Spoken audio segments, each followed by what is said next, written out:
The NBA discourse is as hot as ever. So what's really going on around the association? We break it all down, plus the latest on your Dallas Mavericks with our national NBA insider, Marc Stein. Coming up next year on the DLLS Mavs Podcast. Here we go.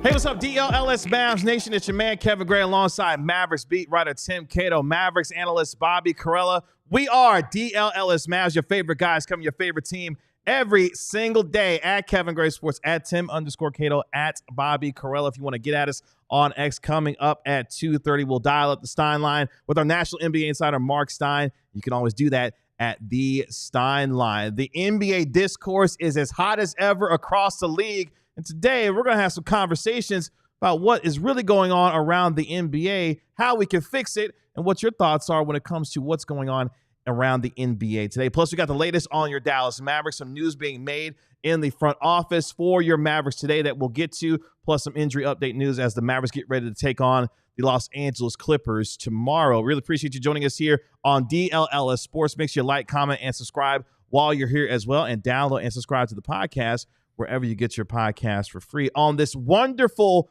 balmy Wednesday, if you will, in DFW, kind of for the late portion of December. My birthday's in a few days, so I really like the weather that's going on outside right now. So I'm excited to see the sun out in late December, because where I was born in Missouri, it's usually about 2 feet of snow about now. So, well, Kevin, let me be the first to wish you happy birthday. Oh, that's sweet, Tim. Thank you. Oh, so happy much. birthday. Thank Yeah, you. I was the first one. Let it be known. My birthday's Sunday, so Yeah, well, I was definitely the first. You were definitely outside my wife and my kid already. Yes, you were. They already wished you happy birthday. Your birthday is until Sunday. Well, they've been trying to plan my birthday gift for the last Okay, that's few different days. than wishing you happy birthday. That is very true. I was the first. You were the very Let first. it be known. Thank it's you, going to go Tim. down in the history in the chronos. Yeah, the chronos of history. What's up, Bobby? How are you, Kevin? I'm well, man. I'm glad to see you guys on this Wednesday. We'll get some Mavericks basketball tomorrow. A lot of news being made for your Mavericks today, but we got a lot to talk about today here on the DLLS Mavs Podcast, and we want you to get involved as well in our chat. I already see you, Daniel. I already see, obviously, Oscar's in there. Ronald, I see y'all in there as well. We want you to get interactive with us because, Bobby, there's a lot going on around the NBA. We mentioned that there's a lot of talk about what's going on in the league. The new All-Star format has been announced. There's a lot of threes that teams are taking. Is the basketball beautiful? Is it not? There's a lot of things that a lot of folks are having conversations about. And today we're going to jump into it because we feel like we've got some things that we need to talk about when it comes to the NBA. Yeah, so it feels like every year in the league, there's one prevailing storyline. Like usually is this team good or bad? Do they need to blow it up? Is this guy the MVP, or is it actually Joel Embiid, or is it Jokic for the 9,000th time? Sometimes there's like player empowerment. Has it gone too far? Do players, is the new CBA? So sometimes it can even be league wide. But Y'all compete in an All-Star game, please. But there's rarely usually, is basketball bad. yeah, actually. there's usually like something that's related to the sport. But this year, kind of the big conversation that fans and media and whatever everyone is having on the internet, if you log into Twitter, for what that is worth, Twitter's not real life, but is basketball even good anymore? Like, is the NBA fun? Is there something wrong with it? The other day the Hornets and Wizards or whatever combined to miss 75 free throws, and it was like deemed like apocalypse day. Now 75 threes, but yeah. 75 3. Is that not what I Is said? it free throws? Oh, that would be terrible. That would be also I would horrendous. agree. We would just be saying the NBA is a broken product. That would be horrible. 75 free throws. Oh my God. I mean, The if they idea took of taking 75 free throws in a game, I mean, number one. But number two, missing 75 it free would be throws. funny. I feel like it would be funny. But I want to preface this as we prepare to frame this. We're spending a couple segments talking about this, and nothing is more annoying than watching people sit around just bitching about things they don't like, which is part of the problem with the league, because every time you turn on national coverage, is people bitching about how bad the sport has become. this is all constructed in a very positive way where we're framing this as like, how can I want to acknowledge and like validate people's feelings and people's issues. So like in the chat, I want to know, do you have, what are your gripes of the league if you have any? Because everybody's feelings are real. And, you know, we, with our little check marks on Twitter, can pretend like those feelings don't exist. And we can tell people, you are wrong. Or we can join in and say, this sucks. Or we can try and do what we're about to do, which is sit back and acknowledge it and say, well, how can we fix it? What's really going on here? Because this is coming from a place of love. The three of us love the NBA. We love the association, love the game of basketball. Bobby, I could probably safely say, loves basketball probably more than anybody here at DLLS. Like, he loves the game of basketball, which is a great thing. But we want to be able to figure out what can be fixed, what can be changed, but also how this product can be watched that much more, because one of the impetuses of this conversation as well is that ratings are down in some ways when it comes to viewership around the league, whether it be from the NBA Cup standpoint or just regular season games in general. Viewership is down. There's been a lot of discourse and conversation around that. So how does the game get better? How does it get changed? But more so for folks who are watching, how does the product become that much more attractive for folks to be able to consume the game that we all know and love in the ways that we feel like it can be, given the skill set and talent that these NBA players display on a nightly basis? And yeah, and we had to bring up the ratings because the ratings is pivotal to why this conversation is happening. Mm-hmm. I think I speak for all of us when we're not having a ratings conversation. I don't care what the NBA just signed a $9 billion TV deal. I think that this overall discussion is important. I think the discussion about, is basketball headed in the right direction? That is what we're here to discuss.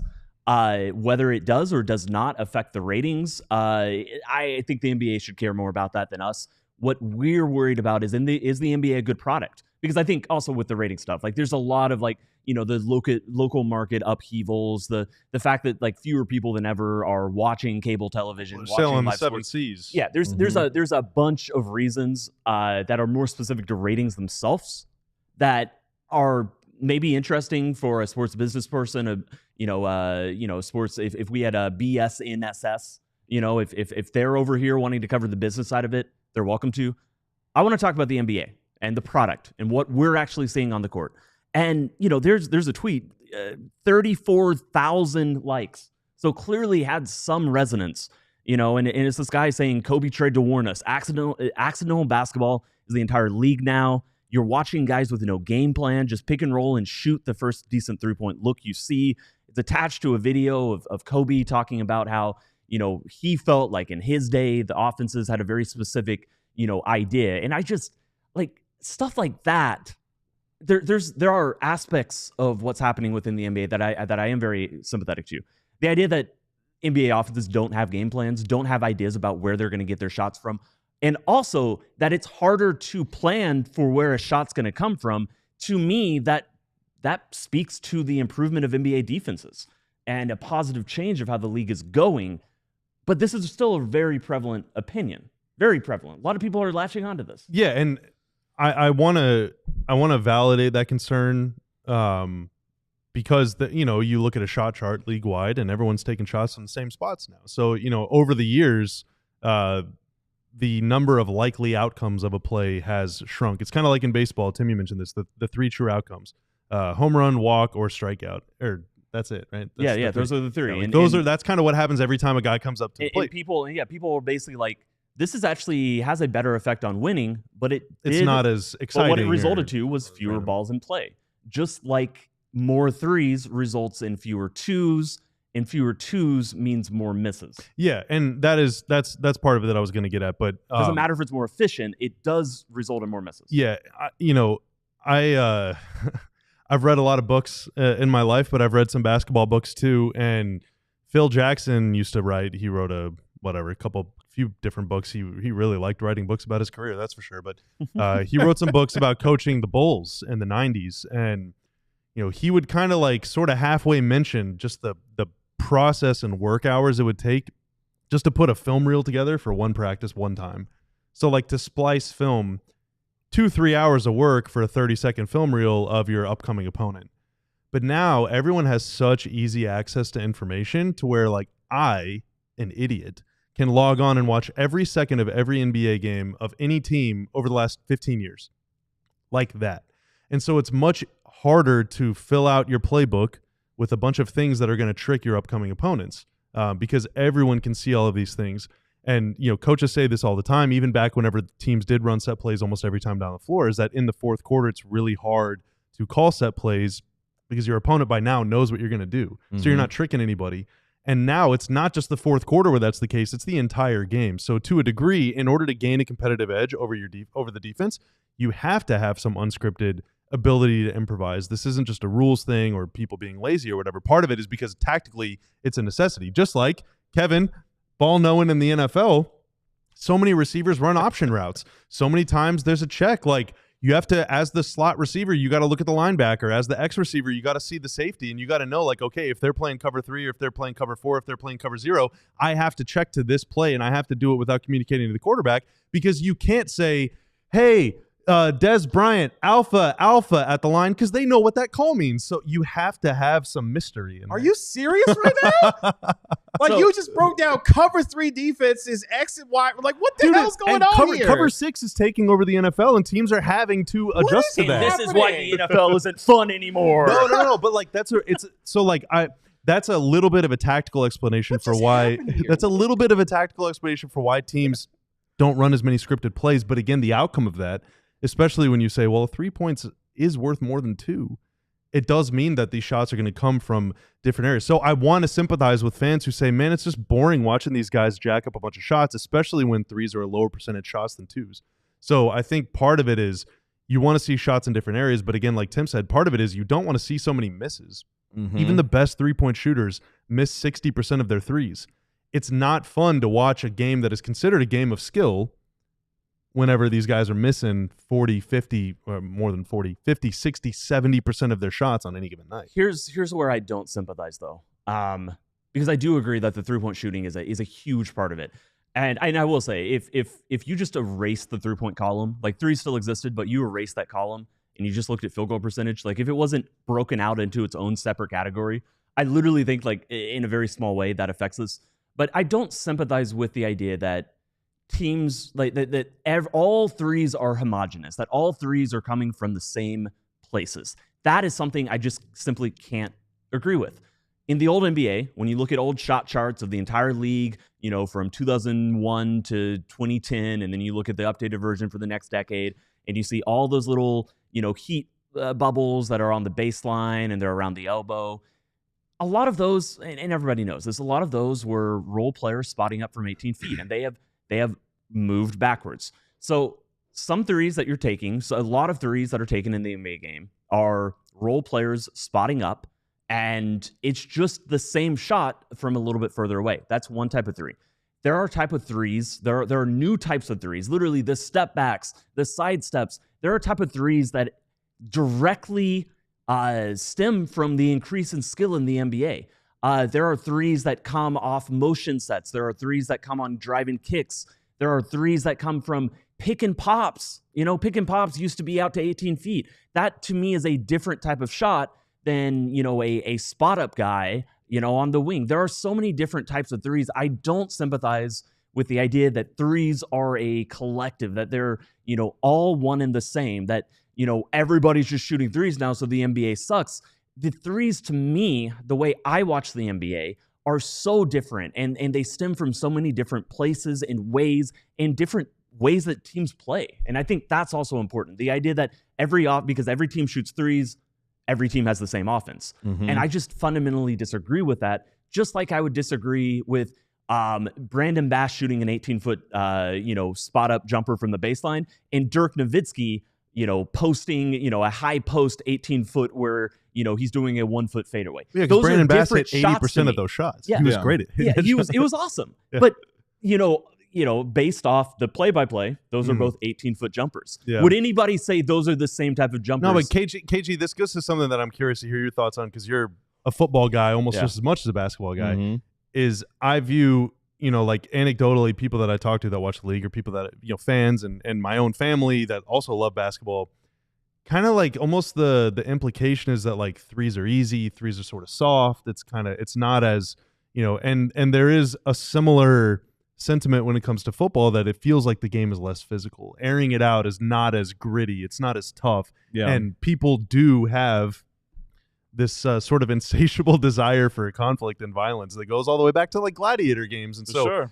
Posting up is muscle on muscle and bone on bone and elbows and all that stuff. And whereas, just KP popping out to the 3-point line whenever he misses, your inclination is to be like, man, go to the basket. Yeah. You're tall. Yeah. And we'll take our first break here in just a second, but I'll say quickly is, one of the things that made, for example, I don't want to be a nostalgia guy, but it kind of go down memory lane a little bit. One of the things that made 90s basketball so fun was not just the offensive skill that was displayed by, Jordan or Magic or whomever your favorite player was, in the early 90s to mid-90s, but the defensive acumen and skill that was played with these guys as well, that makes the game that much more complete because I think the game of basketball feels that much more skewed to the offensive nature of the game, that we've removed things like hand checking and some of the rules that made it a little bit more balanced in terms of what you saw competition-wise on both the offensive and defensive floor.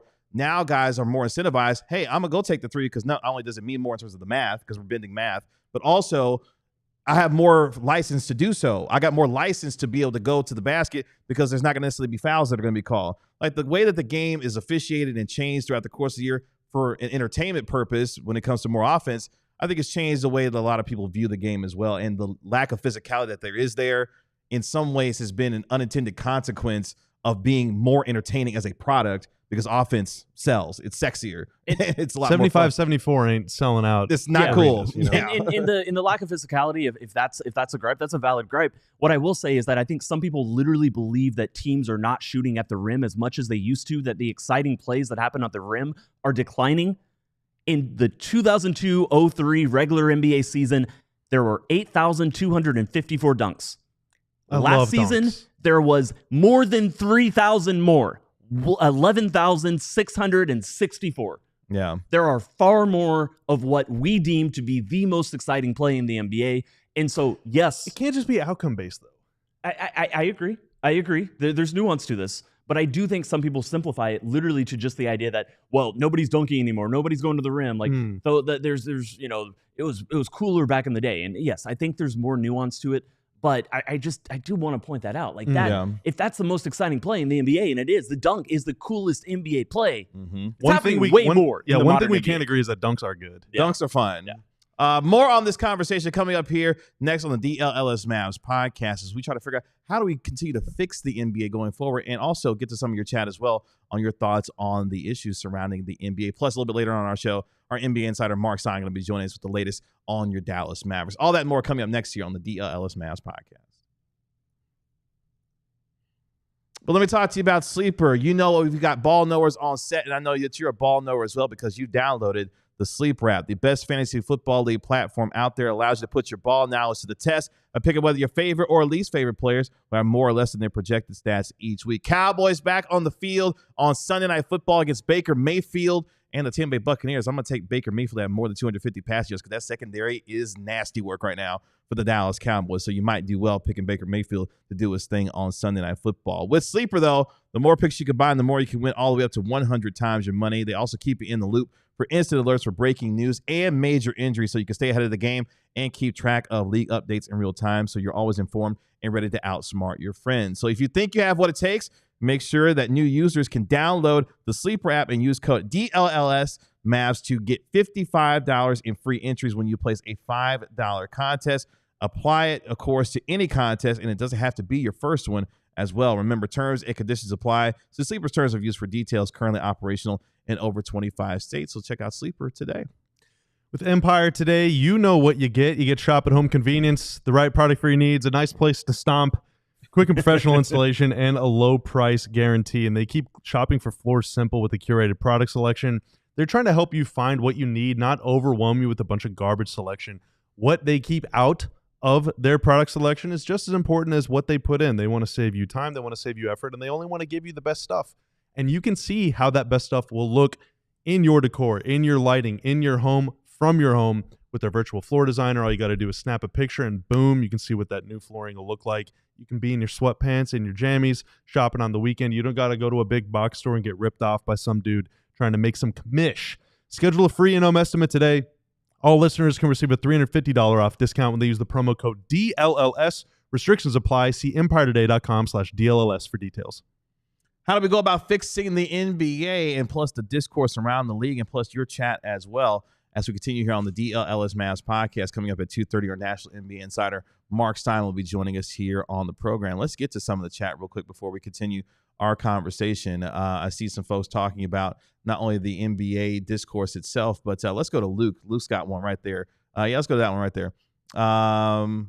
Look at how teams are defending the Mavs this year. They are preventing the dunks of Lively and Daniel Gafford because the Mavs were incredible last year, forcing them to play a little bit differently. Talking about some of the physicality, the way the Mavericks are being defensed this year. Luke pointing that out as well. Continue to drop those in the chat as well as far as your comments are concerned. It's also funny. So I think everybody here in the studio, pretty much everybody who legitimately enjoys NBA basketball, like they liked the physicality that the NBA brought back a little bit down the stretch of last season. I wish we could go back. Yeah, I agree. But you know what's kind of weirdly funny about that?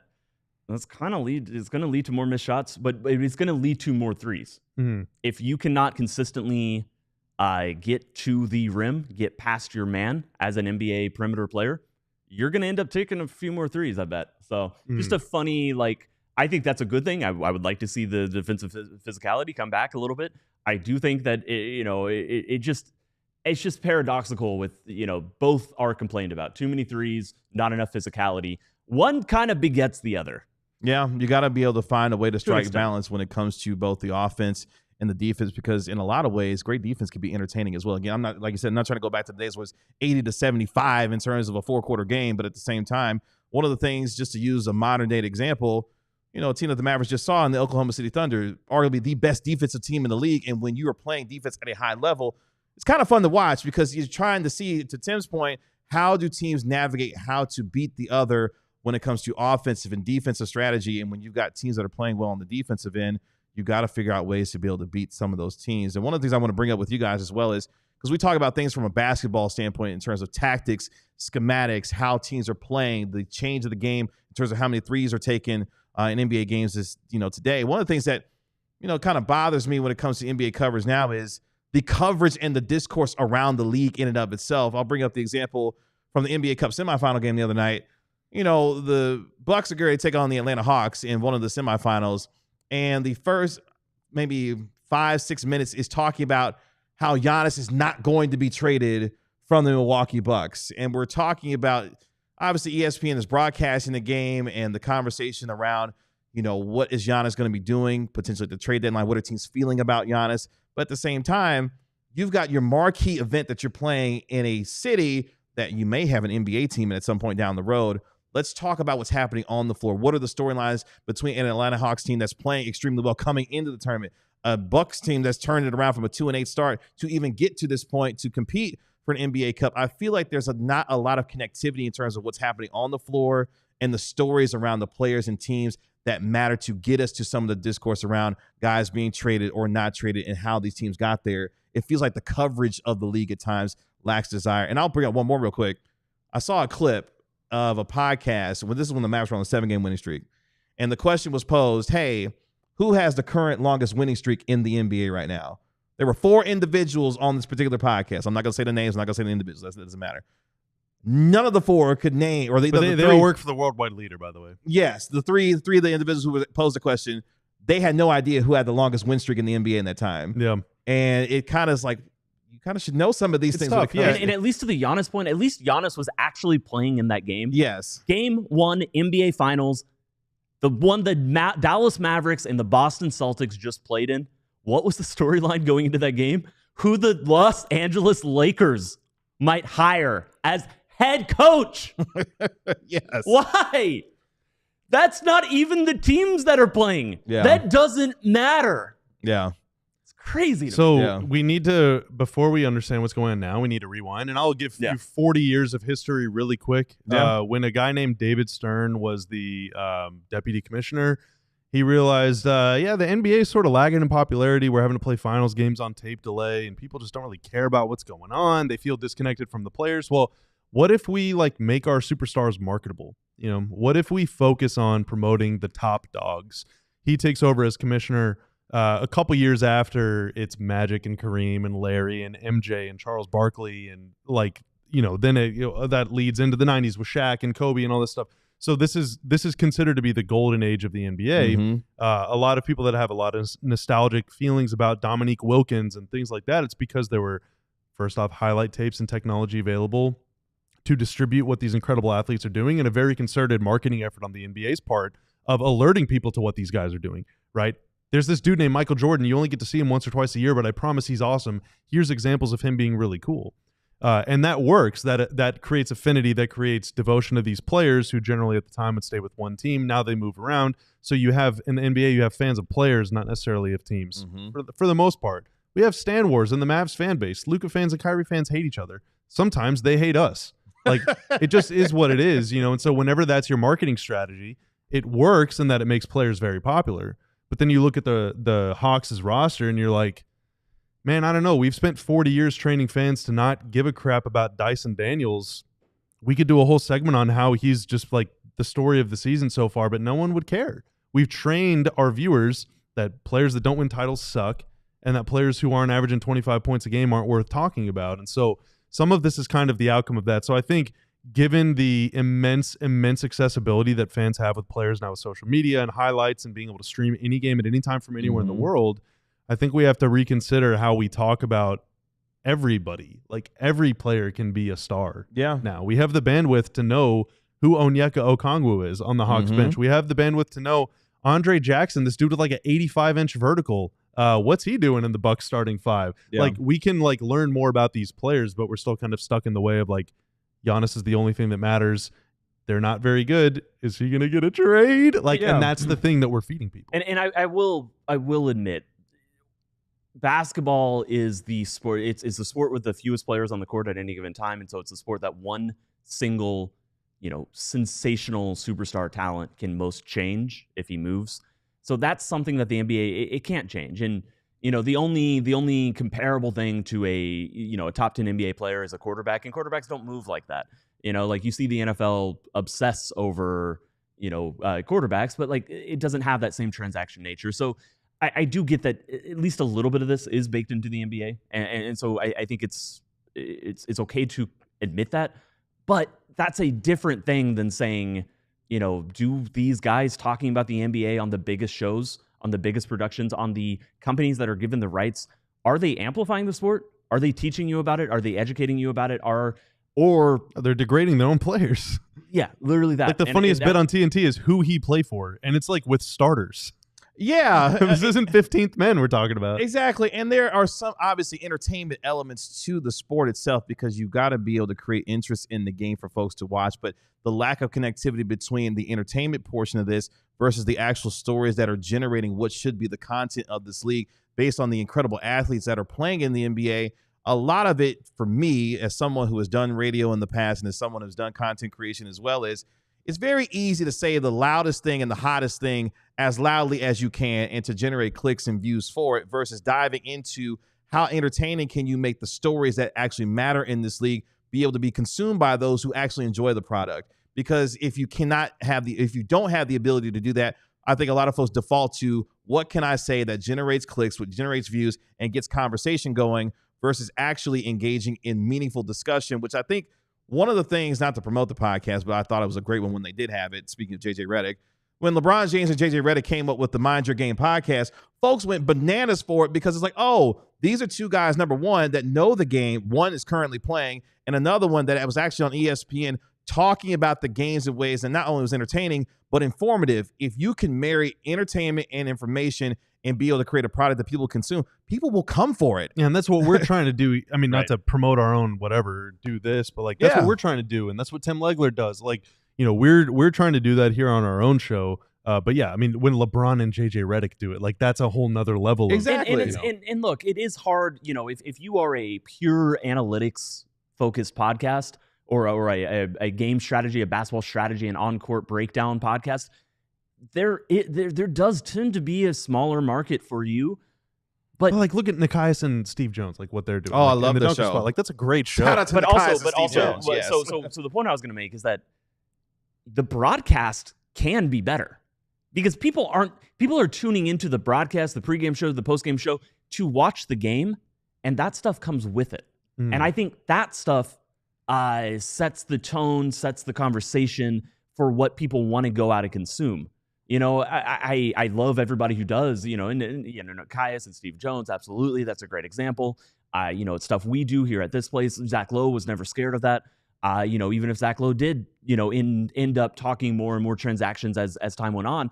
But I think it is important that this starts at the game level, at the broadcast, at the way games are displayed and shown to people, because people are always going to watch those. And if they choose to consume more content outside of that, a lot of what they're going to be tuning into is what they're told to be, you know, what they're told is important on those broadcasts. Yeah, and it's a great way to be able to start with a base level of why you enjoy the game by consuming the product in the game itself, and then finding other content to be able to provide context to what you're watching. Continue to provide your comments as well here in our chat here on the DLLS Mavs podcast. Fascinating discussion around the league and what can we'll change. keep talking about it too. And we'll definitely sure, continue to keep talking about it here on the DLLS Mavs podcast. Coming up next, though, we'll dive into some Mavericks news. A busy day for your Dallas Mavericks, and we'll do that with our national NBA insider, Marc Stein, coming up next year on the other side of the break here on the DLLS Mavs podcast.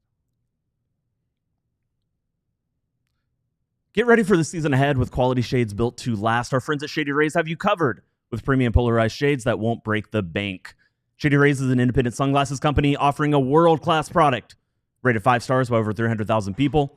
Their shades have durable frames and crystal clear optics, making them the perfect choice for all outdoor adventures. Or maybe it doesn't have to be an adventure. Maybe it's a walk to the studio. Maybe it's a walk around your neighborhood. I have very blue eyes. I get told this all the time. Okay. By having blue Here eyes, it goes. by having blue eyes, what I'm also told, it's a lack of pigmentation in my eyes, so they're a little bit more sensitive than, you know, maybe your hazels or your browns out there. And so, you know, if I'm out in the sun, I like to have a pair of sunglasses to pop on. And what I love about Shady Rays is if I misplace them or they go missing, they break, take an unexpected hit. They have the most insane protection in all of eyewear. Exclusively for our listeners, Shady Rays is giving out their best deals of the season. Head to shadyrays.com and use code DLLS for 35% off polarized sunglasses. Try for yourself. The shades are rated 5 stars with over 300,000 people. Let me talk to you about game time real quick. It's the holiday season, and Christmas is right around the corner. What better way to provide a last-minute holiday gift than to give someone some tickets, and you can use Game Time to do so. I use Game Time to get my WrestleMania tickets that I'm going to in April at Allegiant Stadium. Game Time was able to help me find the tickets that I wanted with panoramic seat views, all in pricing as well, so I knew exactly what I was going to pay before I was able to pay it. With Game Time. With Game Time picks, you're able to make sure that you save more on sporting events, concerts, and whatever choice of event that you want to go to, whether it's basketball games, hockey games, whatever you want to go to. Game Time can take care of you. So make sure you take the guesswork out of buying your tickets with Game Time. You can download the Game Time app, create an account, and use code DLLS for $20 off your first purchase. Remember, terms apply. Again, create an account and use code DLLS for $20 off. Download Game Time today. Gentlemen, what time is it? Game time. Who? Shout out to Cat. Let's bring in our national NBA insider, Marc Stein. You can always dial up the Stein line at the Stein line. Mark, a busy day for the Dallas Mavericks. Appreciate Ryan Brokoff just replied to me. What? What just happened? Because we had Ryan Brokoff in the thumbnail for the last one, and I said, people forget about Ryan Brokoff, and he just replied, real MFFLs haven't forgotten. Oh, Yeah. love Rowdy Ryan. Sorry, Brokoff. I had to break into the show to share that Ryan Brokoff, big supporter of DLLS. Apparently. Yeah, shout out Ryan apparently. Mark, what's going on? Good to see you. Gents, good to check in, good to connect. Apologies that I'm not sitting beside you, but bit of a crazy day ahead with the G League Showcase looming in Orlando. But good to be here now. Well, let's jump into it. A big day for the Dallas Mavericks with St. Marshall retiring at the end of the month as the Mavericks CEO. Marc Stein, the Mavericks made a very, very big hire today, hiring a basketball Hall of Famer to take over as the new CEO of the Dallas Mavericks. You can tell us more about it. Yeah, honestly, this is a huge hire for the Mavs to bring in Rick Welts as their new CEO. And, I mean, you heard St. Marshall at the press conference describe it herself that, you know, Rick really is regarded as the GOAT of running business side operations in the NBA for teams. He did it in Phoenix.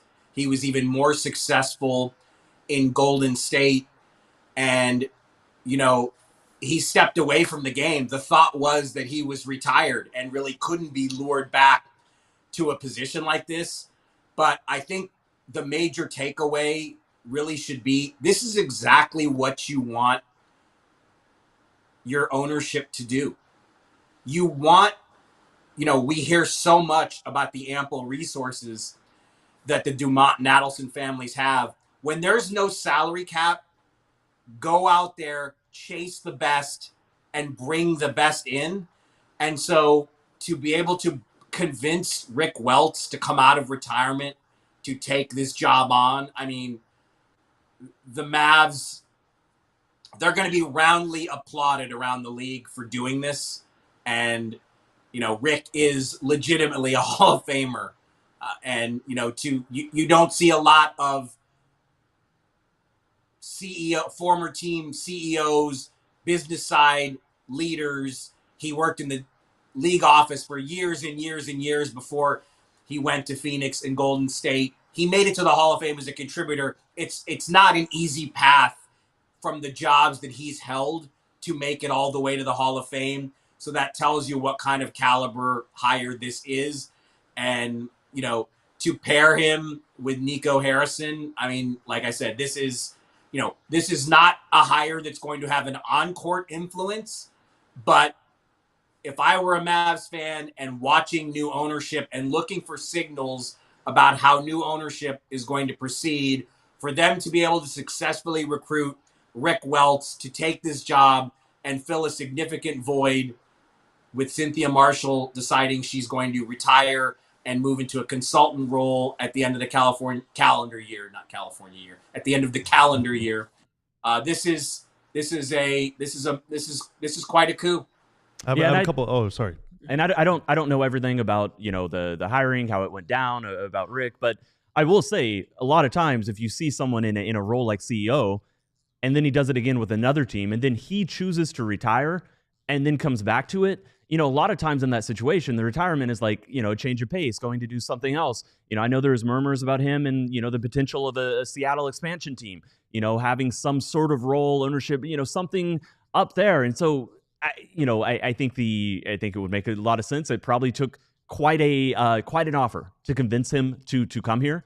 And for the Dallas ownership group to do that, I think just kind of really drives home the seriousness to get him back in the same role that he chose to retire from, at a just as prestigious, franchise just a few years ago.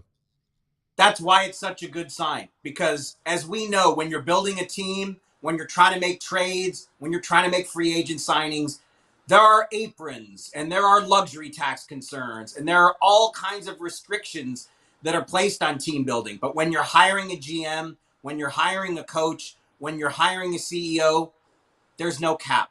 You want your team, you want to see, it can only be seen as a positive that new Mavericks ownership said, we are going to get this guy, whatever it takes. And they did. And so, like I said, that portends well for, and, his run in Golden State, as Rick himself mentioned at the press conference today, the Warriors had missed the playoffs 16 of the previous 17 seasons when he got there as team president. And basically, this was Joe Lacob's approach. Joe Lacob and Peter Guber, the co-owners of the Warriors, they hired Rick Welts. They brought in Jerry West as an executive consultant. They lured Bob Myers, a hugely successful agent, to the front office. Their thinking was, we're going to assemble an in-house dream team in those positions where there are no salary cap limits. And so to see the Mavericks follow that blueprint now and convince Rick Welts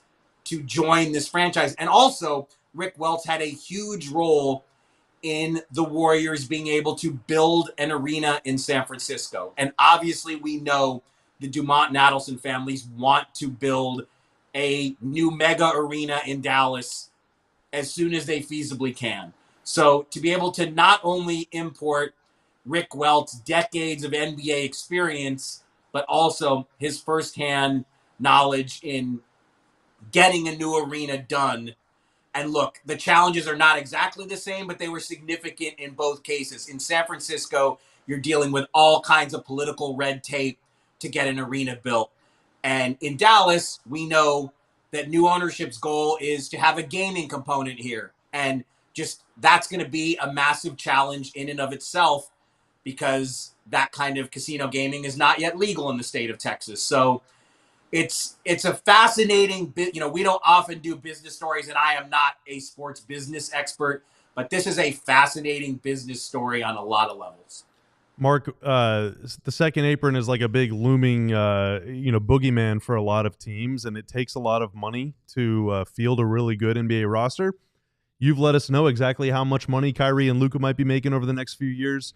But part of the advantages, as I understand it, of funding your own stadium, like the Warriors did, the Warriors own the Chase Center. So every game that's played there, every event that's held there, every concert that's had there, anything that happens in that building, that money goes into the owner's pockets, which makes them very rich, which makes them more willing to spend more money on fielding a really competitive team. So it feels like from that perspective, that's probably Rick's most important job as incoming CEO over the next, let's say, 6 or 7 years when their lease expires at American Airlines Center. And that's part two of my statement that's not really a question for you, but I want to hear your thoughts on is,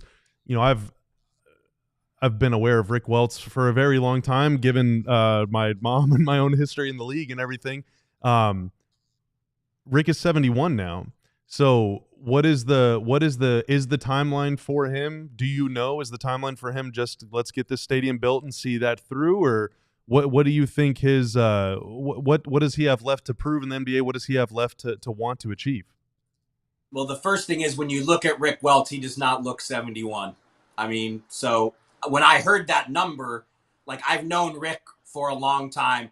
I covered both those Suns teams when he was there and the Warriors teams when he was there. I covered them pretty closely. I feel like I know Rick pretty well. It shocked me just reading that number today because I didn't realize he was 71. But, you heard him talking. He's talking about the next 20 years. So, I mean, he's a pretty high energy, very positive personality. And I just remember those Warriors years when I was just, it was so interesting the way the Warriors were set up back in those days, because the Warriors practice facility, when they were based in Oakland, the Warriors practice facility was at the top of the Oakland Marriott. And I basically lived in the Oakland Marriott for like 100 nights a year covering this team. I used to call it the Warriors dorms. I live in the Warriors dorms. And I would roll out of bed and just be at the camera position in 5 minutes. It was a situation unlike any other in the NBA for a reporter. But we would constantly do live shots in the hallway of the Warriors offices. And there were the events, the kind of things you would see for employees I've never seen for, I remember there was one time we're doing live shots for Sports Center, and there's a line of Warriors employees because it was some sort of massage station to get a neck massage or something. It was just I've never seen anything like it in the NBA. I guess that's my long-winded way of saying I think they really worked hard to create a happy atmosphere for team employees, and it's going to be a really interesting move. But again, I think the bigger picture, probably from a Mavs fan perspective, is, we don't have a ton of data points yet on Patrick Dumont as owner. But what we have seen in a very short span is, they extended Jason Kidd's contract at the first hint that the Lakers would be trying to go after him. They extended Nico's contract, and now they brought in Rick Welts, who's a literal Hall of Famer. So, in the very short time that he's been the majority owner of this franchise, they've made some pretty significant moves. And, as you said, this summer coming up is a massive one. Luka's up for a $350 million contract extension. Kyrie's up for a new deal. I think PJ and Gafford are both extension eligible. Based on what we've seen, you wouldn't think money's going to be the concern. The question is what the spending will do in terms of the aprons and hampering potential, additional moves. if they stray into this. You do not want to go in the second apron. It's not because the owners don't want to spend the money. It's because you don't want all the team restrictions that come with being a second apron franchise. But I'd say it's pretty optimistic. You'd have to feel pretty optimistic at this point, seeing the kind of moves that have been made to this point. Mark, before we let you go, obviously you're going to be traveling this week to Orlando for the G League Showcase. A lot of busyness will be happening there, the quote-unquote winter meetings, if you will, when it comes to the NBA, or at least the closest thing to it. But the Mavericks get back on the floor tomorrow when they take on the Los Angeles Clippers. Quickly let us know when it comes to Luka Doncic, who did not practice today, missing the second straight day with that left heel contusion, about what the Mavericks are thinking about him going forward into tomorrow's game. Yeah, I mean, they're still evaluating the severity of the injury. I think when we talked about this yesterday, I said that in Kyrie Irving's case, there wasn't a huge amount of concern, and Kyrie was back at practice today. Najee Marshall is speaking very optimistically about being able to play, but Luka's status for Thursday against the Clippers is very much up in the air at this point. And yeah, I mean, it's unbelievable that his season started with a calf contusion from taking an inadvertent kick from a teammate who shall not be named in a scrimmage on the eve of media day, and now it's happened again. Takes an inadvertent kick in the game at Golden State, and it's left him with a heel contusion. And we'll just have to wait and see if he's able to play. And look, the Clippers, okay, they don't have Paul George anymore, and we haven't seen Kawhi Leonard all season, but they play very, very, very good team defense. Obviously, the return of Derrick Jones Jr. They brought in Jeff Van Gundy. Jeff Van Gundy is coaching again for the first time in nearly 20 years, 15 plus years in the NBA, and he's their defensive coordinator. And I mean, they have gone all in on trying to be as good defensively as they can in support of James Harden. And Harden's had an all-star first half here. So 2 home games against the Clippers. I always say the disadvantage is with the home team in a baseball series. I'm sure we'll get into that more as these next 2 Clipper games unfold, but it's such an advantage to me for the road team to be able to come in here, settle in. These games are not back-to-back. They're Thursday and Saturday, so they're going to have time to settle in, especially by the second game of the series. The gym will be very familiar to them. The Clippers were just here for a playoff series anyway, so a difficult assignment that will only be made 5 times more difficult if they can't have Luke out there. And, I'm not sure that we're going to have that clarity until tomorrow. Well, Mark, as always, we appreciate your reporting when it comes, of course, around the association and, of course, on the Dallas Mavericks. Looking forward to your coverage this week in Orlando as the G League Showcase will be underway. And hopefully you join us here on the DLLS Mavs Podcast. As always, appreciate the time, man. Thank you. All right, guys, be good.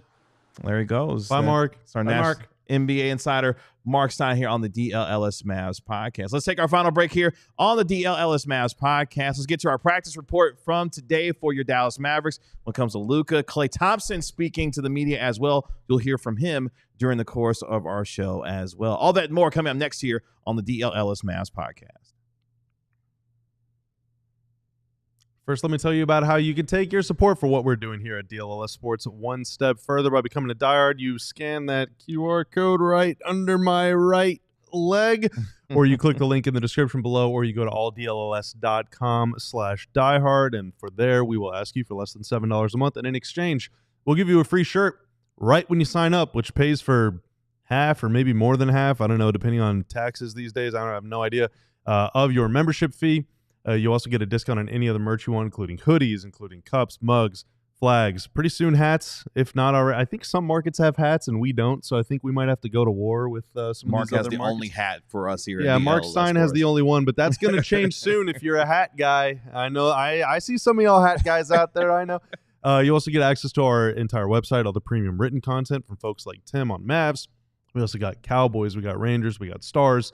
We're going to have Dallas Wings pretty soon as well once their season gets rolling here in the springtime, and that's happening fast, guys. Paige is cooking too. She dropped 27 against Iowa State. Yeah, too, we've been talking about the Wings show, and it's like, all right, that's 6 months from now, but actually, no, like the WNBA draft is in like 3 or 4 months. So Yeah. we're like right there. I wonder who they're going to pick.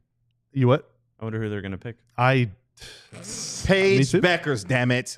That's who they're going to draft. Yeah, if you want to be on that journey with us, then you can become a diehard today. Now, everything that we're doing on YouTube here is totally free, and it'll be free forever. But if you want to support what we're doing here on YouTube, if you could like our streams, subscribe, rate, review our podcast, you want to hit the channel with a sub, that would mean a lot to us as well. Anything to help grow the show and, again, support what we're doing here at DLLS Sports. Nearly 12,000 subscribers here at DLLS Sports, so make sure you become part of our family by becoming a diehard member. As Bobby said, for less than $7 a month, you get a free member-only Discord, as well I want to say the daggone card. The physical diehard card. I couldn't think of it. I say it all the time. The physical diehard card as well. Tag us on social media, and we'll be able to let you know that you're part of our family as well. Get alldlls.com. Become a diehard member today.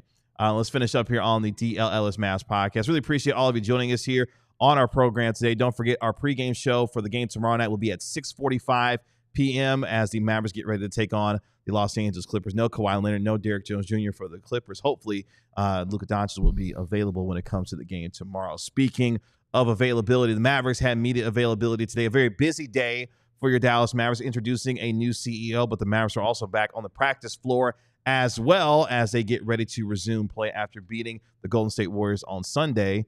They take on the Los Angeles Clippers on Thursday. Klay Thompson spoke to the media today. Klay Thompson, of course, who had a season-high 29 points against Golden State on Sunday. 5 of his last 8 games, at least 15 points, playing extremely well right now. Klay spoke with us today. Here is what Klay Thompson had to say on how he's improving, what he's looking forward to, and what has been the key to his play as of late. Here's Klay Thompson. What's your thoughts on Rick becoming the CEO of the Mavs? I'm very excited. I got a great pass with Rick.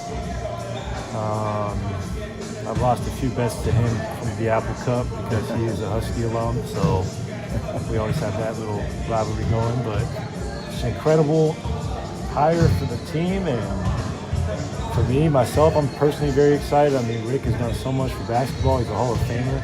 If it wasn't for him, the All-Star Weekend wouldn't really exist. So we can just take that same creativity with what we're doing here. What are some of the things you brought to the culture of the Warriors that you have? Just his experience with the business of basketball and his relationship with players. I mean, I know he was incredibly tight with the late, great Bill Russell, and he's overseen decades of incredible growth from the league, and I think he will help continue to take the Mavericks brand global. You got at least 15 points in 5 of your last 8 games. Obviously, with the 29-point game you had against Golden State, what's allowed you to get a little bit more comfortable, especially coming back from the injury? With each week that I'm in this uniform, I think I get more used to everything, the city, my teammates, our style of play. And I, look forward to getting better with each game, and you get used to where you're going to get your shots, what spots are your best. And I knew it was going to be a process coming in, but I'm happy with the process so far, but there's still another level I can reach, and I think we can as a team. What spots are your best? What are you finding out about Luka and just how you set up in this offense? Well, I'm learning playing with Luka that if you run in the corner, if you get out transition, he's going to find you. His passes are incredible. I mean, he puts it in the shooting pocket on the seams mostly every time, so it feels awesome to be a beneficiary of his greatness. What are your thoughts on Quentin, the way he's been playing lately? Q's been huge for us, especially when we've been undermanned. Especially, I think of that Portland game where he had, 28 points on 13 shots. And if we want to do what we want to do and hoist that trophy at the end, those wins are huge, especially come seeding time. And he was responsible for a couple of great role performances this year that helped us get to where we're at. So Q's been a great addition, and he's such an incredible shooter and two-way player that he's going to continue to make a huge impact for us. Incredibly niche question, but you said, Luka puts it in the shooting pocket. He puts it on the seams. How important is that, or how much do you appreciate that as a catch and shoot guy that he's able to, do that, kind of do that for you almost? It's a small detail, but it's really awesome. As a shooter, anyone who's ever shot a basketball knows it just feels better when they're seamed up. And J. Kidd passed that way, Magic, John Stockton, and I think Luka has that same ability as those guys as far as playmaking. Good question. Yeah. Whoever asked that last one. Yeah, some good questions by our guy, Tim Cato. And, of course, Klay Thompson. Oh, we don't know that was me. No, I'm just saying, like, whoever that was, good question. Tim, you have a very distinctive voice. We knew that was you. Klay Thompson, though, feeling a lot more confident, obviously playing well. As we mentioned, a season-high 29 points, really helping with this Mavericks offense, give us a window and a glimpse into what they potentially can be with the 143 points that they dropped. And, Bobby, obviously for a team that's taking on a Clippers team that's been playing well defensively this year, Klay Thompson shooting along with other guys obviously is going to be important as they get ready for this baseball series starting tomorrow. Yeah, if you go back to, when would this have been? Like 2 weeks ago or something? It was right after the Memphis game, so right about 2 weeks ago.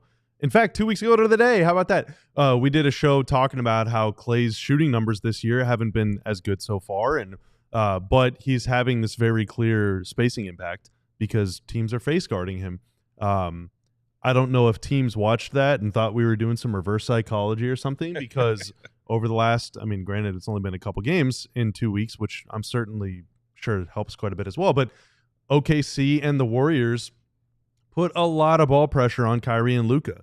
Luka was blitzed more against OKC than he has been in any game this season. And wasn't it like 5 times? No, against OKC was like 12 or 13. Okay, that's actually pretty significant. Yeah, the Warriors only blitzed him 5 times, which is like the 4th most all season. But they up the pressure on Luka, they up the pressure on Kyrie, and all of a sudden it's no surprise that Klay gets going in those games. And that's even in a game against OKC where the half court offense struggled. But for the most part over the last couple weeks, he has been shooting it really well because there's been more attention paid to Luka and Kyrie. And so we're seeing the benefits of having such good, ball handlers, playmakers, shot creators, and Luka and Kyrie because it leaves Klay open.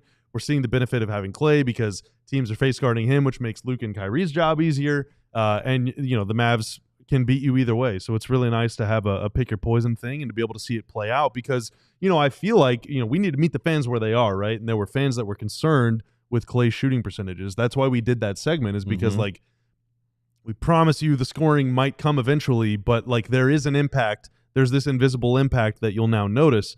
But now Klay's backing it up with some high scoring games too, which makes it a little easier to understand. And hopefully the Mavericks will have Luka on the floor alongside Kyrie Irving. Kyrie Irving back at practice today after missing Wednesday with the sore right shoulder. He was back on the practice floor. Najee Marshall, second day of practice for him as well, as he spoke to the media today as well. He's feeling much better from the illness that he has dealt with. Tim had asked the question in sports when it comes to the preparation coming back, whether the illness and the preparation itself. Said it was about 50-50 when it came to the preparation coming back, when it came to dealing with the illness, but also getting ready to play for the Mavericks. So looking forward to seeing Najee back on the floor when they take on the Clippers. But obviously for Luka, hopefully for him, missing the second day of practice with the left heel contusion. We heard from our Marc Stein, our national NBA insider, about the concern potentially going forward, but hopefully for Luka, that won't necessarily be the case because the Mavericks, who were 12-2 in the last 14 games, Luka Doncic has been dynamite, especially, how about this, NBA, when he's gotten some rest. When he came back, of course, against the Golden State Warriors after that 4 or 5 day layoff that the team had, of course, had the 45-point triple-double. Another thing that could potentially be fixed, maybe, when it comes to the NBA. More games. Yeah, we didn't even touch on that. Just a lot of games. Yeah, a lot of games when it comes to how these teams are playing. But your Mavericks right now are one of the hottest teams in the league, playing extremely well, and now have a chance to finally, especially during this holiday, to be able to play some games in front of their home crowd at the American Airlines Center. So that should be a lot of fun. We're going to be all over it here, of course, for the DLLS Mavs podcast. As I mentioned, our pregame show will begin at 6:45 p.m. tomorrow. We will be ready to go as the Mavericks get back on the floor. They'll play on Thursday against the Clippers, then again on Saturday against the Clippers at the American Airlines Center, all as we get that much closer to the Christmas Day showdown between the Mavericks and the Minnesota Timberwolves. And, of course, what was a Western Conference Finals series last year that the Mavericks, of course, won, getting to the NBA Finals. So a busy day for your Dallas Mavericks. New CEO, practice floor for your Mavericks as well. All good things, though, as this team gets ready to take the floor again. So looking forward to, you guys looking forward to some Mavericks basketball. I feel like we've gotten more days off in between games. I feel like we've got a chance to rest ourselves before getting ready for these games going forward here. Yeah, a lot of home games. Back to the rhythm of one day in between games for a little while, which will be Mhm. kind of nice for us. I love our post-game shows the most. Yes. Post-game You guys have been shows are a showing out in those blast. post-game shows as well. Yeah, and so that'll be fun, and I mean, I'm looking forward to it. It's they're playing really well. This is a lot of fun. Yeah. It's a lot of fun. A lot of fun for this team. We hope you join us tomorrow here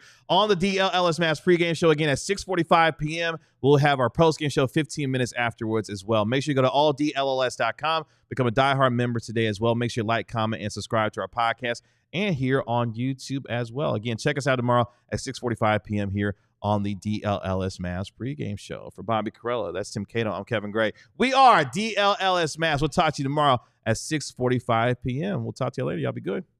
Peace. We all silly like the mayor.